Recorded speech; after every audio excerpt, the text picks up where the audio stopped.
Good day. It is Tuesday, October the 8th in 2024. And just once again, after looking at the news, after listening to people, doing some research, receiving the benefit of research from a friend, and I posted his work in the comments below the video. I just feel a rant coming on. And I know it's hard for y'all to believe, but I really do try to maintain my composure when I do a lot of these because I'm so freaking angry. I just want to punch someone in the head. But this is my only outlet, it would seem. So I use it when I can.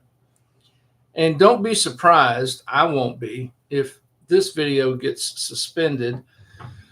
I had one suspended recently. Sorry, telephone. I had one suspended recently, and upon appeal, they reinstated it. But if they felt the need to suspend that one, I'm not going to be surprised if this one gets it, but we'll see. And I'm going to be reading some text. All right, this is my text. I wrote it, but just so I don't forget some things. I wanted to make sure I had it in front of me. All right, so the links I talked about, I posted on my Facebook page, and some of you may have seen it by now, or will see it later. So it's on Facebook if you don't get it here.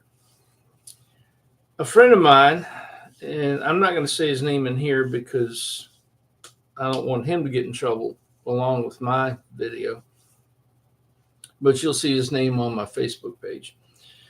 Did some research, which many of you could stand to do, and found several videos pointing to the fact that our government, and for many decades now, it's not just something recent, has been manipulating the weather.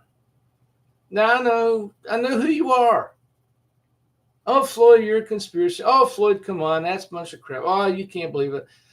Look, if your cognitive dissonance won't allow you to see what's right in front of your face, I can't help you. Stop the video now. Go look at cat pictures or pictures of someone's dinner. There's no need in you being here. If you want to remain ignorant, then remain ignorant. Now, feel free to share these with your friends too. If you have some people that, maybe you feel like you need to reach out to. If you're able to watch these videos, and trust me, there's more information out there, but these links are a real good start.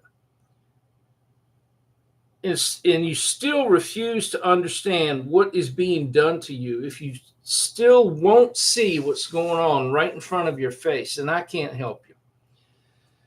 However, if you watch these and something finally clicks and you realize that we're merely lab rats for a bunch of psychopathic elites, politicians, people with money, people like Bill Gates, George Soros, and there are others who, for example, George Soros has made it clear he wants to see the United States of America destroyed.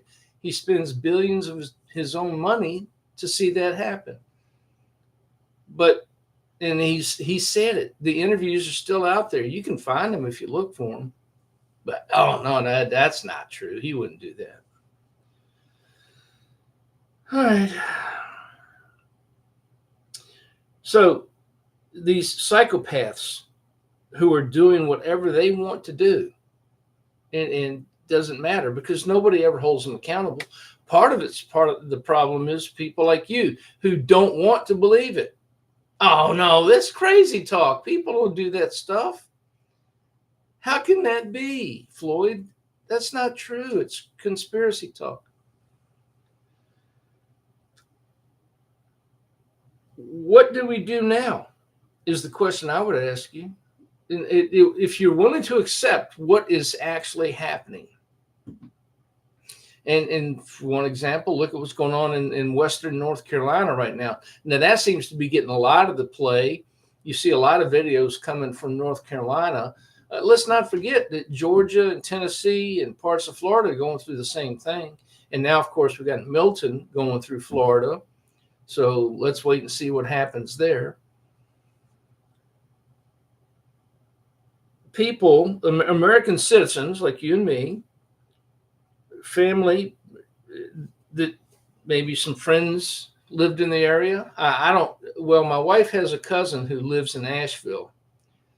Now, fortunately, she's okay, but she's in Asheville, which you know by now is cut off from everybody. So things are having to be flown in by helicopter or brought in by mule team.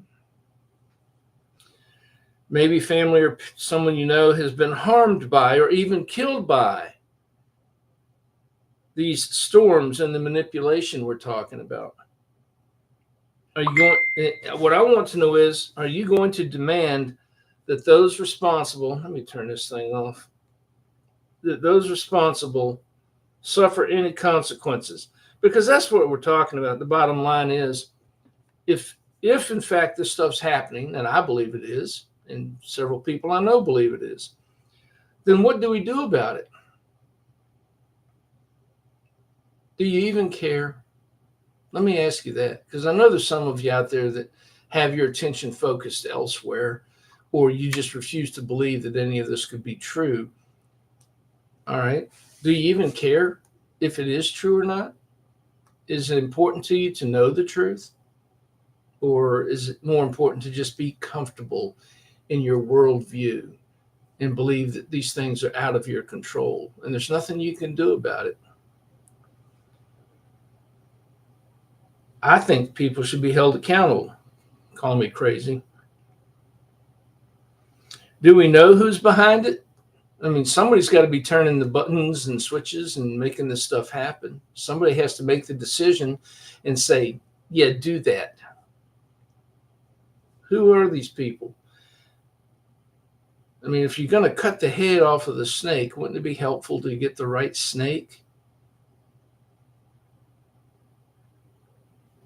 I know what I'm saying is very scary to a lot of you. This idea of taking action, especially strong action, and we can define strong in different ways, scares a lot of people. You don't want to talk about it. You don't want to think about it.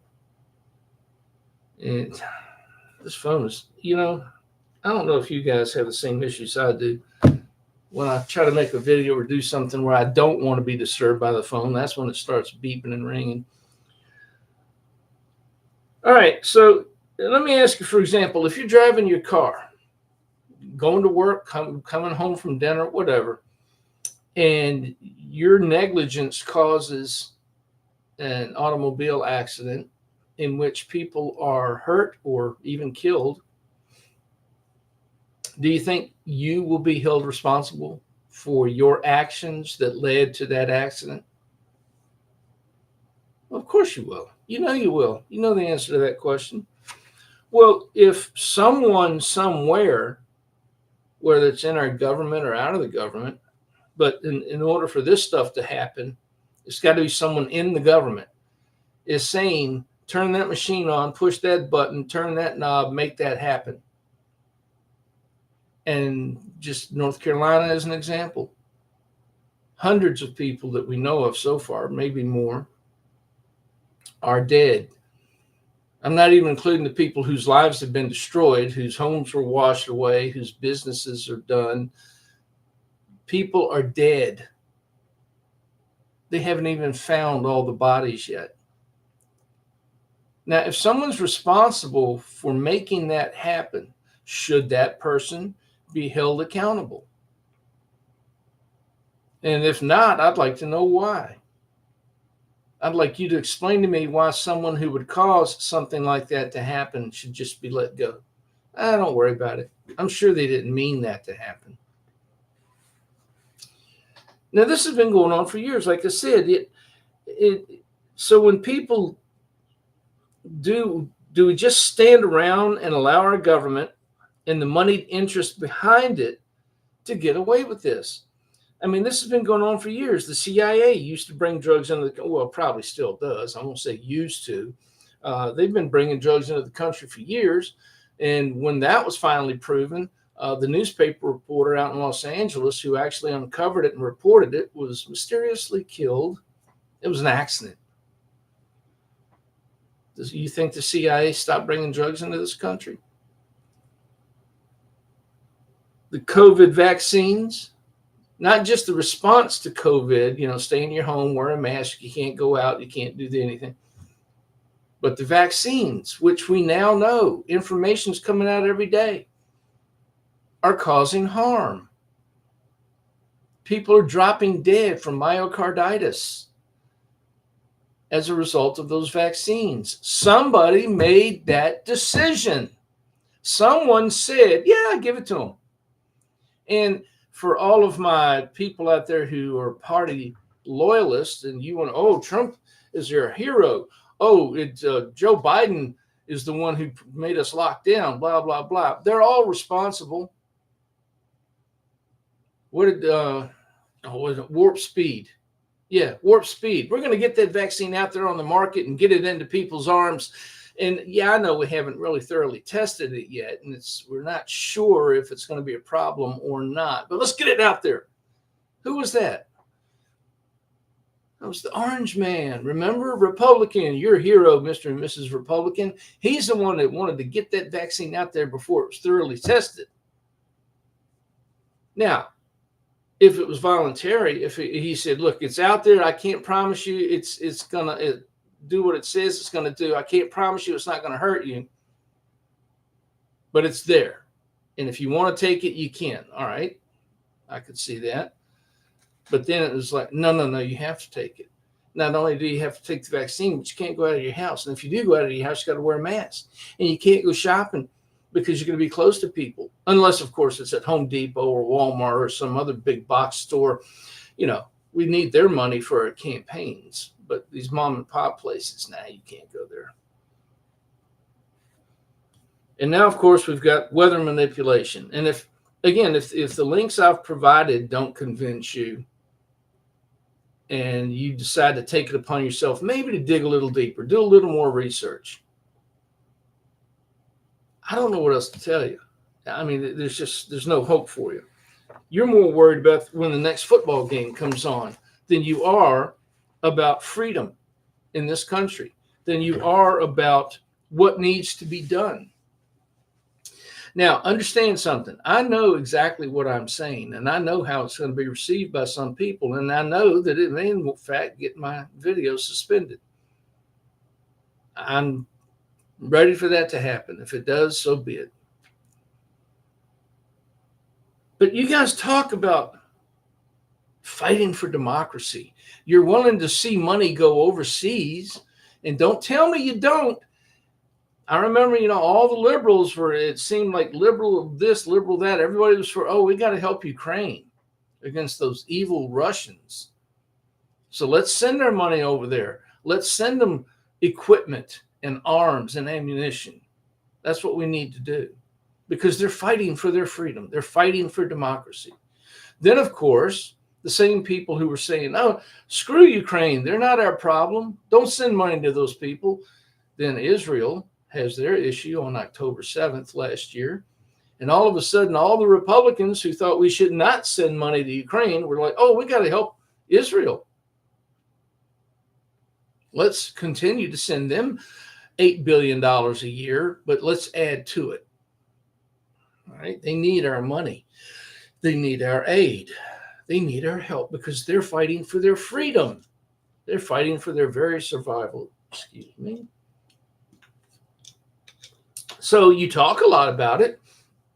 You seem to understand the concept of freedom or liberty and fighting for it. Now, of course, the big word that a lot of people like to use is democracy. Well, apparently I have to keep saying it because a lot of you don't yet understand. We are not a democracy. Democracy is mob rule. We are a republic. If you don't know what that means, look it up. I'm not going to do everything for you. Look up the word republic. What does it mean? Versus democracy. Just to make it simple for some of you, democracy. If the United States of America voted today, all the citizens who are capable of voting did so today and said, let's reinstitute slavery. Well, that's insane. You can't do that. No, no, no. We're a democracy, and we voted on it, and the majority won. So we got to have slavery again. See what that is? You see the difference between the republic? You have laws that say, no, you can't do that. We don't have slavery in this country. We don't have involuntary servitude. But everybody voted, and they said they want it. No, some people may want it, but I imagine the people who are on the minority side are thinking, nah, I don't want that. So when you hear people start screaming and hollering about we're fighting for democracy, just understand what a democracy is, what that means. It's mob rule, majority rules. When it comes to history, I would suggest that a lot of you, and you know who you are, read a history book once in a while, maybe 2 or 3, and learn something about history. Oh, I know. You're thinking, well, but Floyd, history is so boring. I don't want to read about that boring old stuff. Except that you can learn some lessons from history, some very important lessons. For example, I would ask you to name a country, society, culture, anytime, anywhere in the world in recorded history where people have achieved freedom by asking for it, by voting for it. Do you become free because you voted for freedom? How did the United States of America become a country? Before we became the United States, we were 13 British colonies under the rule of the British Crown. How did we get our freedom? How did we become a country? Did we ask for it? Well, some might argue that we did. We sent petitions to King George III. But in fact, those petitions were not asking for freedom. They were simply asking King George to treat the American colonies as British subjects should be treated. They didn't want to be a separate country. They didn't want to break away from Great Britain initially. They simply saw that other countries around the globe under British rule were being treated differently, in some cases better, than were the 13 colonies. And when it became obvious that asking for it wasn't going to make it happen, you know the rest of the story.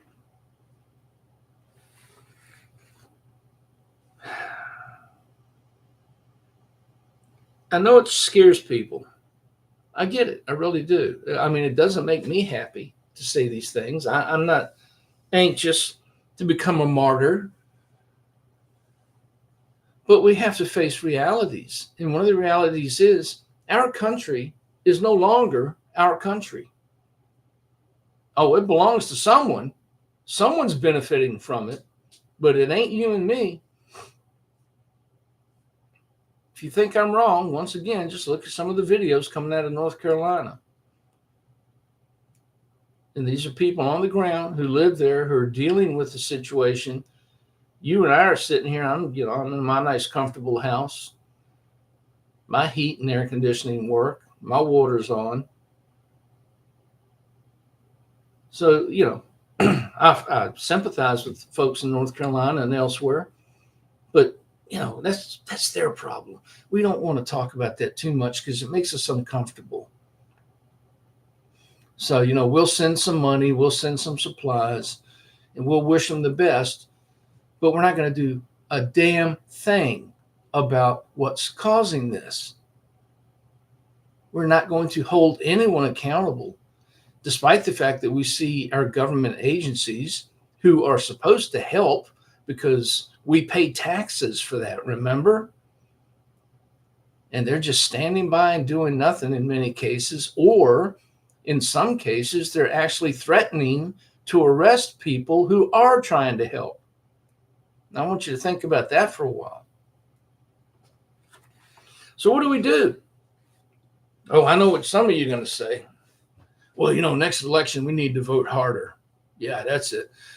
We'll fight for freedom. We'll fight for our democracy because we're gonna go out in the bad weather and have to stand in line with an umbrella or maybe even wear a raincoat or boots or something because the weather's bad. But we're going to fight by voting harder. How's that working out for you so far? Do you even trust the system anymore? I don't. I have no trust in it at all.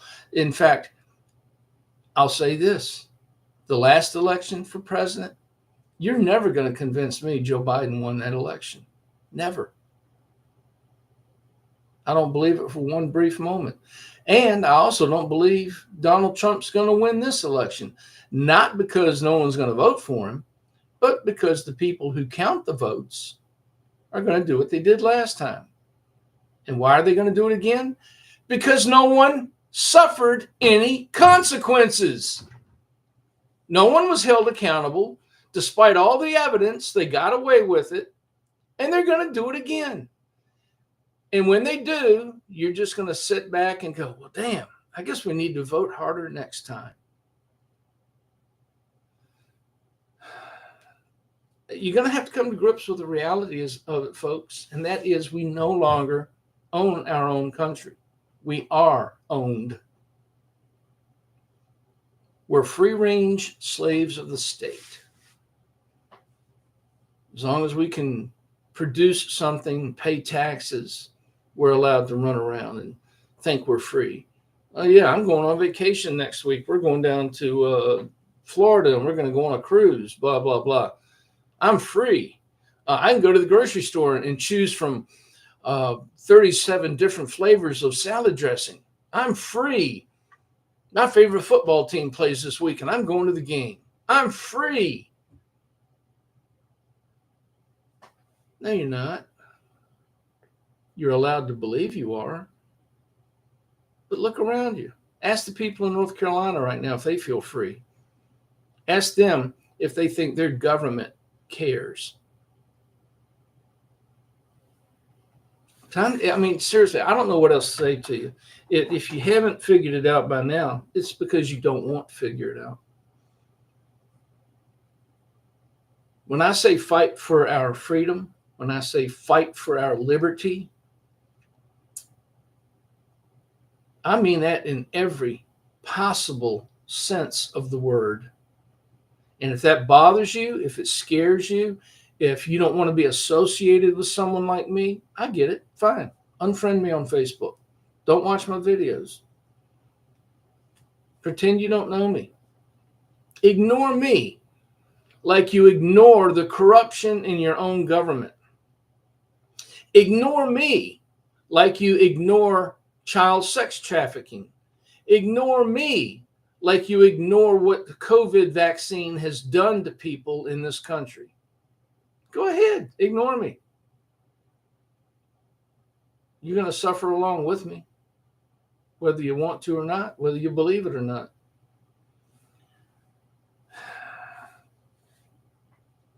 The further down the current hole we go, the more difficult it's going to be to climb out.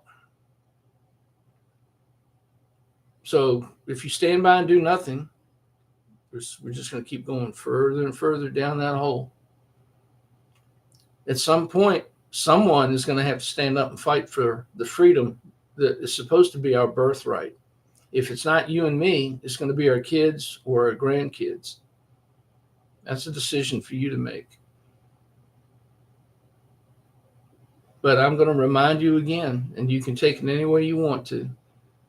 The United States of America became a country because people were willing to take fight to the extreme, to do what they had to do to stop a tyrant and his minions. Are you willing to do that? You talk about it. You talk about how our military is fighting for our freedom. Are they? Where? Where is the U.S. military fighting for our freedom? Because it's not somebody over in the sand pit in the Middle East who's taking my freedom. As much as the news and your politicians may want you to believe that, the people taking my freedom are wearing suits, and they're in Washington, D.C., in Richmond, Virginia, in any number of other state capitals around the country. And they all go out and have a drink together before the cameras get turned on. And then they start acting like, whoa, wagging their fingers, and you did this, and you did that, and we can't trust, and both of those guys are doing this to you. They don't care about you. It's WWE wrestling with suits on. And in the meantime, you're the one getting screwed. And far too many of you seem to enjoy it. You just sit back and let it happen. Pretend it's not real. And you delude yourself. Yeah, we'll just vote for somebody else. We'll vote harder. Well, I'm going to end this by asking this one question. Is freedom important to you? Is it really? Do you understand what freedom is? What it means? What liberty is? Is it important to you? Think about it.